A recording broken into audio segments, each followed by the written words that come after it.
बिस्मिल्लाहिर्रहमानिर्रहीम। अदबिस्तान के सामाईन से गुजारिश है कि वो हमारे चैनल को सब्सक्राइब करें और साथ मौजूद बेल आइकन को प्रेस करें ताकि हमारी हर आने वाली अपडेट आपको बर वक्त मिल सके। शुक्रिया। फोर कॉर्नर्स इमरान सीरीज़, मुसन्निफ मजहर कलीम MA। सुर्ख रंग की कार नक्सन इंटरप्राइजेस की बड़ी सी इमारत से कुछ फासले पर बनी हुई जनरल पार्किंग में आकर रुकी तो ड्राइविंग सीट पर बैठे हुए नौजवान ने इस्तफहामिया नज़रों से साथ वाली सीट पर बैठे हुए नौजवान की तरफ देखा। तुम मेरी वापसी तक यहीं रुकोगे आज़म? साथ वाली सीट पर बैठे हुए नौजवान ने मुस्कुराते हुए कहा। तो आप अकेले जाएंगे? ड्राइविंग सीट पर बैठे हुए नौजवान ने चौंक कर पूछा। क्यों, मैं कोई औरत हूँ जो मुझे अगवा हो जाने का खतरा है? साथ वाली सीट पर बैठे हुए नौजवान ने मुस्कुराते हुए कहा और दरवाज़ा खोलकर नीचे उतरने लगा। मेरा ये मतलब नहीं था, बल्कि आज़म ने हंसते हुए कहना चाहा। सुनो, हमने सिर्फ एक आदमी को अगवा करना है और बस। मेजर प्रमोद और कैप्टन तारिक भी अंदर मौजूद होंगे, इसलिए ज़्यादा भीड़ भाड़ की ज़रूरत नहीं। और तारिक और मैं भी सिर्फ इसलिए साथ जा रहे हैं ताकि इस आदमी की कदो कामत और हुलिये के मुताबिक अगर हम तीनों में से कोई हो तो उसे वहीं रोक दिया जाए। तुमने यहाँ इसलिए रहना है कि इस कार में इस आदमी को उठाकर ले जाना है, इसलिए काम फौरी हो जाएगा। साथ वाली सीट से नौजवान ने उतरते उतरते आज़म को समझाते हुए कहा। ठीक है, मैं समझ गया, आप बेफिक्र रहें, मैं पूरी तरह तैयार रहूँगा, आज़म ने इस बात में सर हिलाते हुए कहा। और साथ वाली सीट वाला नौजवान उतरकर तेज तेज कदम उठाता सड़क की तरफ बढ़ गया। जब वो नक्सन इंटरप्राइजेस की इमारत के कंपाउंड में दाखिल हुआ तो वहाँ खासी चहल पहल थी। बहुत सी कारें भी मौजूद थीं और लोग भी मुख्तलिफ रंगों के ब्रीफकेस उठाए आ जा रहे थे। ये सब लोग अपने अपने लिबास, चेहरे मोहरे और अंदाज से ताजिर ही रखते थे। नौजवान असल इमारत में दाखिल हुआ ही था कि एक साइड पर खड़ा नौजवान तेज तेज कदम उठाता इसके करीब आ गया। आप आ गए मिस्टर तौफीक, मेरे साथ आइए, बॉस आप ही का इंतज़ार कर रहे हैं, इस नौजवान ने कहा। कौन सी मंजिल पर जाना है तारिक? तौफीक ने सर हिलाते हुए पूछा। चौथी मंजिल पर बॉस मौजूद हैं, तारिक ने कहा और तौफीक सर हिलाता हुआ तेज़ी से लिफ्ट की तरफ बढ़ गया। यहाँ दो लिफ्टें थीं जो मुसलसल ऊपर नीचे आ जा रही थीं। चुनाचे चंद ही लम्हों में वो चौथी मंजिल पर पहुंच गए। वहाँ मेजर प्रमोद आम से मेकअप में मौजूद था। इस मंजिल पर बड़े बड़े दफातर थे और बाहर कॉरिडोर में कई अफराद एक दूसरे के साथ खड़े बातों में मसरूफ़ थे। आओ, मेजर प्रमोद ने जो इत्मीनान से दीवार के साथ पुष्ट लगाए खड़ा एक बिजनेस अखबार पढ़ रहा था, इनके करीब पहुंचते ही अखबार तय करके साइड पर रखते हुए स्टैंड की तरफ उछालते हुए कहा। यस मेजर, तौफीक ने कहा। मैंने मालूमात हासिल कर ली है। असल अड्डा जो कि इस इमारत के नीचे मौजूद है, इसकी खुफिया लिफ्ट इसी मंजिल पर है। आओ, असिस्टेंट मैनेजर निक्सन से मिलना होगा, प्रमोद ने कहा और फिर तेज तेज कदम उठाता वो एक बड़े दफ्तर के अंदर दाखिल हो गया। तारिक और तौफीक इसके पीछे थे। इस बड़े हॉल में बेशुमार मेज़ें लगी थीं जिन पर काम हो रहा था। एक साइड पर केबिन्स की कतारें थीं जिन पर मैनेजर और असिस्टेंट मैनेजर्स के नामों की तख्तियां लगी हुई थीं। आखिरी केबिन पर असिस्टेंट मैनेजर निक्सन के नाम की तख्ती मौजूद थी। चुनाचा वो तीनों भी इसकी तरफ बढ़ गए। इस केबिन के बाहर एक काउंटर पर एक खूबसूरत सी लड़की फ़ोन सामने रखे बैठी हुई थी। निक्सन साहब अंदर हैं? प्रमोद ने करीब पहुंचकर इस लड़की से पूछा। ओह यस, मगर वो मसरूफ़ हैं, लड़की ने चौंक कर मेजर प्रमोद की तरफ देखते हुए कहा। लेकिन सुपर बिजनेस के मामले में मसरूफियत कोई मसला नहीं होती, मेजर प्रमोद ने मुस्कुराते हुए कहा। और लड़की सुपर बिजनेस का नाम सुनते ही एक बार फिर चौंक पड़ी। लेकिन आप कौन साहब हैं? आप पहले तो कभी यहाँ नहीं आए, लड़की ने हैरत भरे लहजे में कहा। उसे इत्तला दो कि GC हेडक्वार्टर से बॉथम मिलना चाहता है, मेजर प्रमोद ने इंतहाई बावकार लहजे में कहा। ओह ओह अच्छा, लड़की ने सहमे हुए अंदाज में कहा और जल्दी से रिसीवर उठाकर एक नंबर प्रेस कर दिया। यस, दूसरी तरफ से एक भारी आवाज़ सुनाई दी। सर जी, सर GC हेडक्वार्टर से मिस्टर बॉथम आए हैं, इनके साथ दो और साहब हैं, आपसे मिलना चाहते हैं। उन्होंने सुपर बिजनेस का हवाला भी दिया था है, लड़की ने जल्दी जल्दी कहा। GC headquarter? ओह ठीक है, भेज दो, दूसरी तरफ से हैरत भरे लहजे में कहा गया। और लड़की ने ओके कहकर रिसीवर रखा और फिर उठकर इसने खुद ही केबिन का दरवाज़ा खोल दिया। तशरीफ ले जाइए, लड़की ने बड़े मुअद्दबाना अंदाज में कहा। Thank you miss, major Pramod ने सर हिलाते हुए कहा, और वो केबिन में दाखिल हुआ। तारिक और तौफीक इसके साथ थे। केबिन का खासा कुशादा था और सामने एक बड़ी सी मेज के पीछे एक भारी जिस्म का आदमी बैठा हुआ था। इसके सर के बाल बर्फ की तरह सफ़ेद थे और मुझे गहरे स्याह रंग की थी। इन दो मुतजाद रंगों ने इसके चेहरे को खासा अजीबो गरीब बना दिया था। वैसे वो शक्ल सूरत से कोई घाक किस्म का ताजिर ही लगता था। तशरीफ लाइए जनाब, मेरी खुशकिस्मती है कि आपसे मुलाकात हो रही है, निक्सन ने कुर्सी से उठते हुए कहा, लेकिन इसकी नज़र मेजर प्रमोद और इसके साथियों का बगौर जायज़ा ले रही थी। शुक्रिया मिस्टर निक्सन, मेरा नाम बॉथम है और ये मेरे साथी जेफ और जैक्सन हैं। हम जीसी हेडक्वार्टर से आए हैं और हमने एक खुसूसी और अहम पैगाम मिस्टर रिचर्ड तक पहुंचाना है। मेजर प्रमोद ने मुसाफिर के लिए हाथ बढ़ाते हुए कहा। Mister Richard?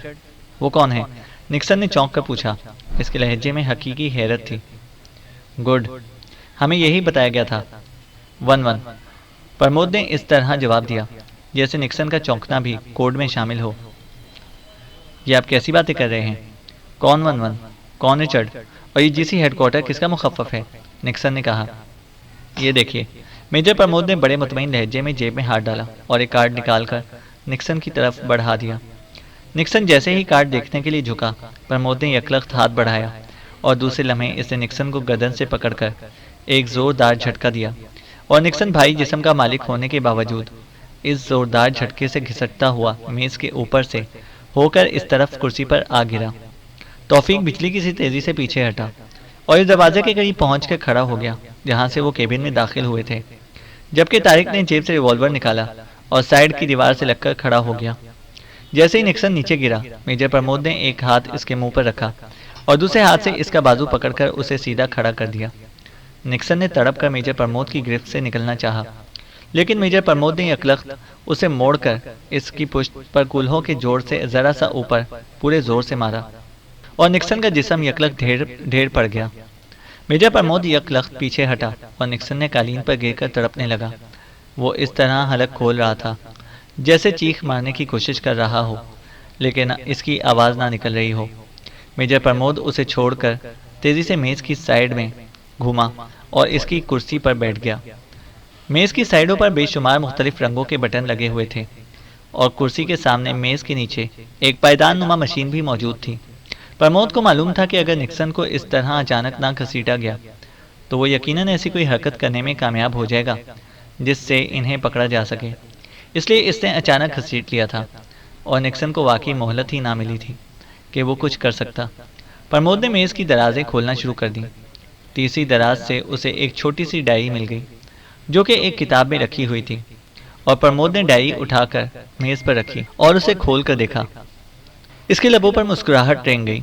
इस डायरी में निक्सन ने इन तमाम बटनों और मशीनों की कारकर्दगी के साथ साथ और भी बहुत सी बातों के इशारे लिखे हुए थे।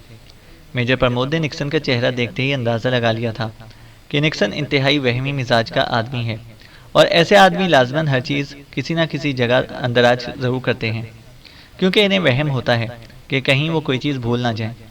इसलिए प्रमोद इस डायरी को गौर से पढ़ता रहा और फिर इसने डायरी बंद करके उसे वापस मेज़ की दराज में रखा और पायदान नुमा मशीन पर पैर रखकर उसने उसे दबाया और साथ ही मेज़ के किनारे पर मौजूद एक सुर्ख रंग के बटन को दबाकर इसने मेज़ पर रखे हुए सुर्ख रंग के इंटरकॉम का रिसीवर उठा लिया। यस, दूसरी तरफ से एक भारी आवाज़ सुनाई दी। निक्सन बोल रहा हूँ बॉस, क्या आप ऊपर मेरे दफ्तर में आ सकते हैं? इंतहाई अहम मसला है, मेजर प्रमोद ने निक्सन के लहजे में कहा। ओह, क्या बात है? और फिर तुम्हारी आवाज़ भी कुछ बदली हुई सी लगती है, दूसरी तरफ से बोलने वाले ने चौंक कर कहा। बॉस, बड़ी मुश्किल से बोलने के काबिल हुआ हूँ। मेरे पास आपके लिए बहुत अजीब तोहफा है। मेजर प्रमोद, इसे मेरी पुश्त पर न जाने किस जगह घुटना मारा कि मेरी तो ज़बान ही बंद हो गई थी। बड़ी मुश्किल से मैंने उस पर काबू पाया है। मैंने अल्टीबेम का वार किया, तब वो काबू में आया, प्रमोद ने बात बनाते हुए कहा और साथ ही इस डायरी में दर्ज इन मखसूस रेस का जिक्र भी कर दिया जिसका सिस्टम यहाँ मौजूद था। ओह, मगर ये मेजर प्रमोद तुम्हारे पास कैसे पहुँच गया?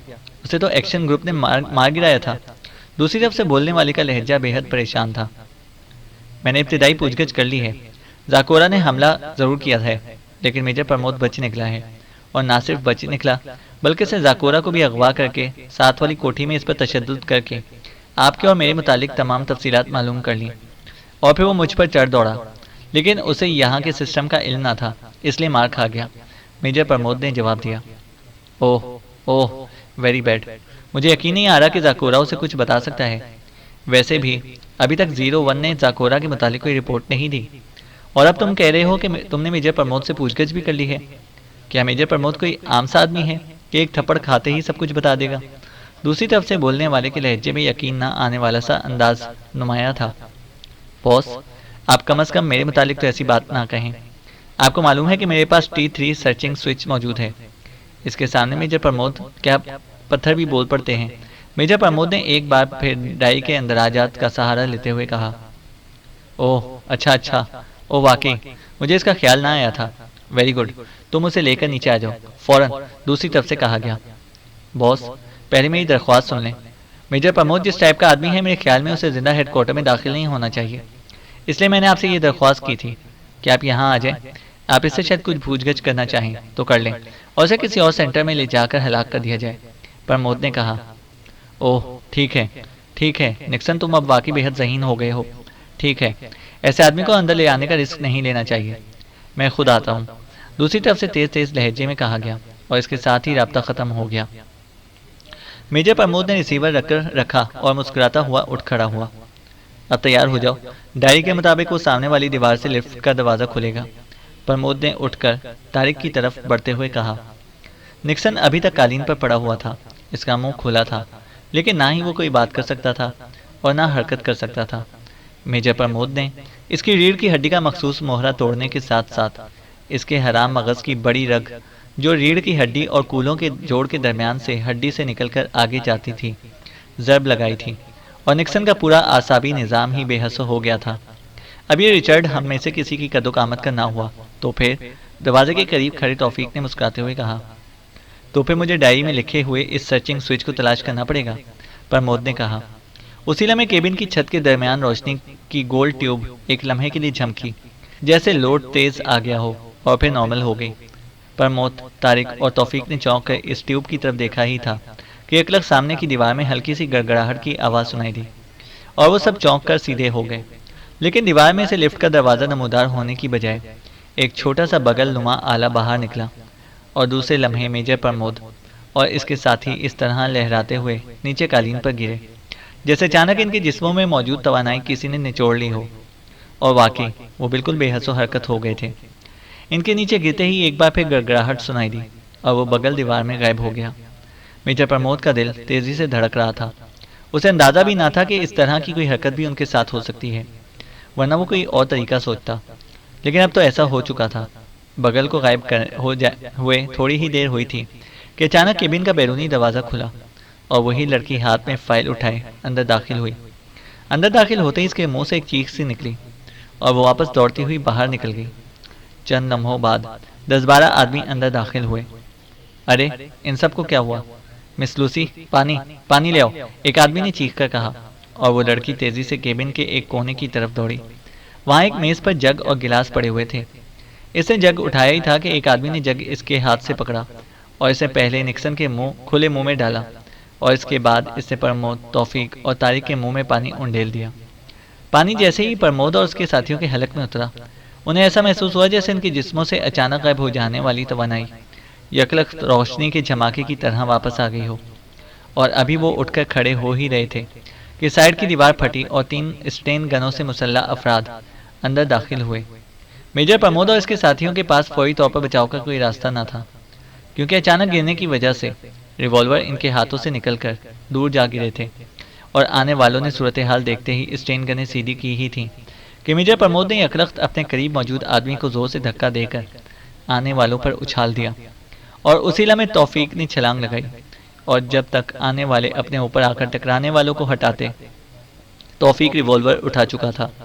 चुनाचा पलक झपकने में 3 धमाके हुए, और स्टेन गनों से मुसल्ला तीनों अफराद चीखते हुए नीचे गिरे।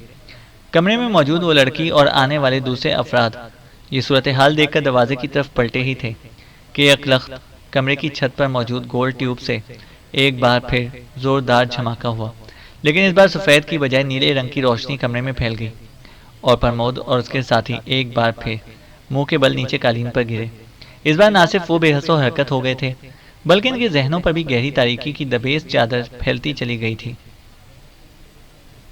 लंबे कद और भारी जिस्म का आदमी जैसे ही दरवाजा खोलकर कमरे में दाखिल हुआ, सामने मेज पर पड़े हुए सुर्ख रंग के इंटरकॉम की घंटी बजी।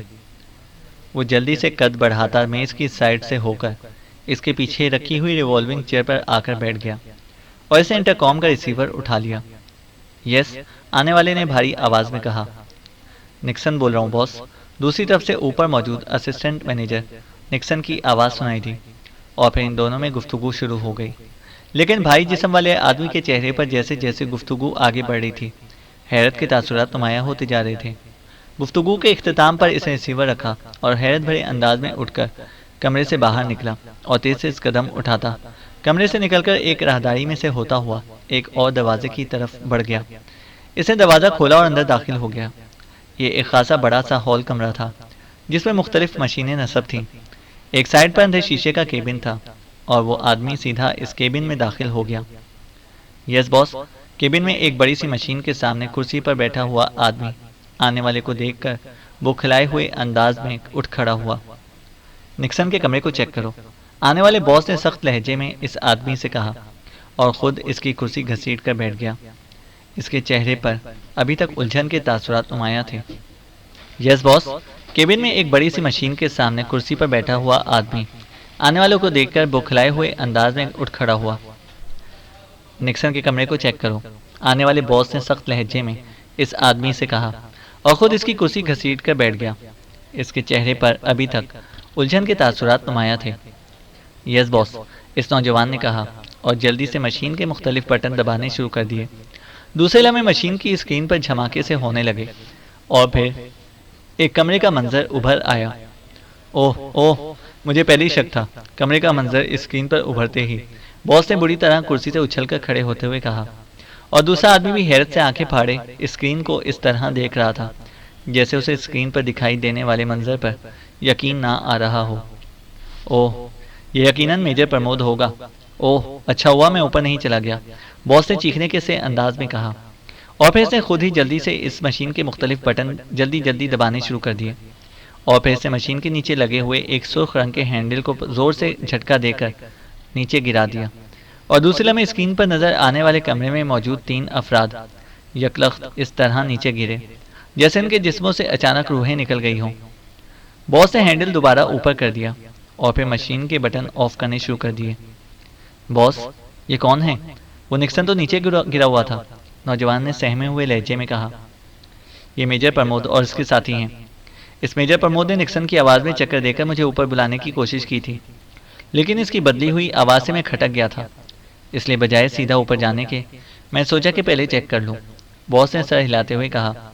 अब इसकी आंखों में चमक सी थी। तो बॉस, मैं आदमी भेज दूँ इनको नीचे लेकर आने के लिए? नौजवान ने कहा। नहीं, मैंने हेडक्वार्टर में जिंदा नहीं लेकर आना चाहता। इनका खात्मा वहीं कमरे में ही होना चाहिए। लेकिन अब ये भागकर तो कहीं नहीं जा सकते, इसलिए मैं चीफ बॉस से बात कर लूँ, क्योंकि इनके बारे में जीसी हेडक्वार्टर से बड़ी सख्त हिदायत आई हुई हैं। बॉस ने कहा और तेज तेज कदम उठाता कमरे से बाहर निकलता चला गया। वो राहदारी से गुजरकर दोबारा अपने पहले वाले कमरे में आया और इसने एक अलमारी से ट्रांसमीटर निकालकर मेज़ पर रखा और इस पर फ्रीक्वेंसी एडजस्ट करने में मसरूफ़ हो गया। फ्रीक्वेंसी एडजस्ट करने के बाद इसने ट्रांसमीटर के मुख्तलिफ बटन दबाए और ख़ुद कुर्सी पर बैठ गया। ट्रांसमीटर से तेज तेज सीटी की आवाज़ सुनाई देने लगी और इस पर मौजूद एक बल्ब तेज़ी से जलने बुझने लग गया। चंद लम्हों बाद ये बल्ब यकलख्त जलने लगा और इसके साथ ही सीटी की निकलने वाली आवाज़ मध्यम होती चली गई और फिर एक आवाज़ ट्रांसमीटर से निकली। Yes, over. बोलने वाले का लहजा बिल्कुल रोबोट जैसा था। Hello, 1-1 calling, great chief boss, over. भारी बॉस ने भारी आवाज़ में कहा। Yes, great chief headquarter, over. इसी मशीनी आवाज़ ने दोबारा कहा। ग्रेट चीफ बॉस से रेड लाइन पर बात कराओ, मैंने एक अहम हिदायत देनी है इनसे, ओवर। 1-1 ने कहा। कोड, ओवर, दूसरी तरफ से पूछा गया। Richard ब्रोकले, over. 1-1 ने जवाब दिया। ओके, ओवर, दूसरी तरफ से कहा गया और इसके साथ ही कुछ देर खामोशी तारी रही। Hello, great chief boss attending, over. अचानक एक बावकार सी आवाज़ ट्रांसमीटर से निकली। बॉस, मैं रिचर्ड ब्रोकले बोल रहा हूँ, वन वन ने कहा। और फिर निक्सन की कॉल आने से लेकर अब तक के तमाम वाकयात इसने तफसील से सुना दिए। ओह, ये क्या हो रहा है कि मेजर प्रमोद और इसके साथी तुमसे अटक रहे हैं, और ना सिर्फ टकराए हैं बल्कि अगर तुम जरा सी अक्लमंदी ना जाहिर करते तो वो वन वन हेडक्वार्टर पर यकीनन कब्जा कर लेते। आखिर ये सब क्या हो रहा है? क्या फोर कॉर्नर्स की सारी तंजीमें निकम्मी होती जा रही हैं? ओवर, ग्रेट चीफ बॉस ने गुस्से से चीखते हुए कहा। बॉस, मेजर प्रमोद को हमने चेक कर लिया था और फिर एक्शन ग्रुप ने भी इन पर कब्जा कर लिया था, लेकिन न जाने ये लोग किस मिट्टी के बने हुए हैं कि ना सिर्फ एक्शन ग्रुप से बच निकले बल्कि इसने एक्शन ग्रुप के चीफ जाकोरा जैसे आदमी से सारी बातें पूछ ली। हालांकि जाकोरा जिस टाइप का आदमी है वो मर तो सकता है लेकिन बता कुछ नहीं सकता। इसके बावजूद इन्होंने इसे उगलवा लिया और यहाँ आ गए। ओवर, वन वन ने सहमे हुए लहजे में जवाब दिया, लेकिन इसका रंग जर्द पड़ चुका था। ठीक है, तुम लोगों का कसूर नहीं है, ये एक्स्ट्रा टाइप के लोग हैं। ओटा प्रोसेस के बावजूद जो लोग ठीक हो सकते हैं, इसका मतलब है कि इनकी जहनी सलाहियतों का अंदाज़ा हमारे साइंसदान भी पूरी तरह नहीं लगा सकते। ओके, तुम इनको मेरे हेडक्वार्टर पहुंचा दो। अब मैंने यही फैसला किया है कि इनके दिमागों पर खुसूसी रिसर्च की जाएगी। ओवर, ग्रेट चीफ बॉस ने कहा। सर, इन्हें हलाक करके भेजूं या? ओवर, वन वन ने हिचकिचाते हुए कहा। अहमक आदमी, जब मैं कह रहा हूं कि इनके दिमागों पर रिसर्च होनी है तो इसका यही मतलब है कि जिंदा भेजो। ओवर, ग्रेट चीफ बॉस ने इंतहाई गुस्सीले लहजे में कहा। ठीक है बॉस, ठीक है, स्पेशल कोड बता दें। सर। ओवर, वन वन ने इंतहाई सहमे हुए लहजे में बौखलाए हुए अंदाज में कहा। Special code Alvin X brown 3। Over, great chief boss ने जवाब दिया। Yes boss. Over, one one ने जवाब दिया। और सुनो, ग्रेट एक्शन फिलहाल मुलतवी कर दिया गया है, इसलिए प्लानिंग कैंसिल कर दी गई है। अब नई प्लानिंग भेजी जाएगी। ओवर, ग्रेट चीफ बॉस ने कहा। ओ सर, हमने तो तकरीबन तमाम कार्रवाइयाँ मुकम्मल कर ली थी। ओवर, वन वन ने चौंक कर कहा। जब मैं कह रहा हूँ कि कैंसिल, तो इसका मतलब है कैंसिल ही होता है, समझे? ओवर, ग्रेट चीफ बॉस ने एक बार फिर चीखते हुए कहा। Yes sir, yes sir. Over, one one ने और ज्यादा बुखलाए हुए अंदाज में कहा। ओवर एंड ऑल, दूसरी तरफ से कहा गया, और इसके साथ ही ट्रांसमीटर से एक बार फिर तेज सीटी की आवाज निकलने लगी। वन वन ने हाथ बढ़ाकर इससे ट्रांसमीटर के बटन ऑफ किए और पेशानी पर आ जाने वाले पसीना पोंछने लगा। वो इस तरह लंबे लंबे सांस ले रहा था जैसे मौत के मुंह से निकलकर आ रहा हो। उसी लम्हे मेज पर पड़े हुए स्याह रंग का इंटरकॉम तेजी से घंटी बज उठी और वन वन ने चौंक कर इंटरकॉम को दिखा और फिर जल्दी से हाथ बढ़ाकर रिसीवर उठा लिया। यस, इसने सख्त लहजे में कहा। बॉस, मैं ऑपरेशन रूम से बोल रहा हूँ। मैंने अपने तौर पर हिफाजत के लिए ऊपर 0 सेक्शन से 3 आदमी भेजे थे और खुद उन्हें चेक करने लगा।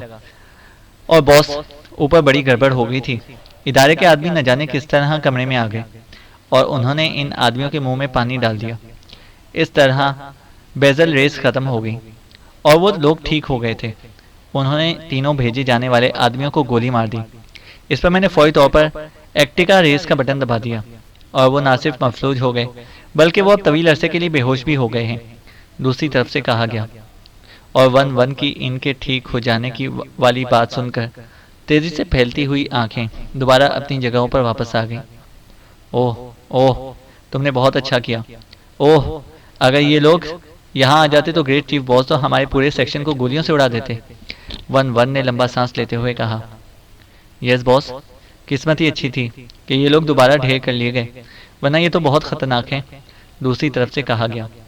ग्रेट चीफ बॉस ने उन्हें अपने हेडक्वार्टर तलब किया है, तुम इनका ख्याल करना। मैं जैगर को कॉल करके बुला रहा हूँ, वन वन ने कहा और इंटरकॉम का रिसीवर रखकर इसने मेज पर पड़े हुए टेलीफोन की तरफ हाथ बढ़ा दिया। चैनल को सब्सक्राइब करें और बेल आइकन को प्रेस करें ताकि हमारी हर अपडेट आपको बर वक्त मिल सके।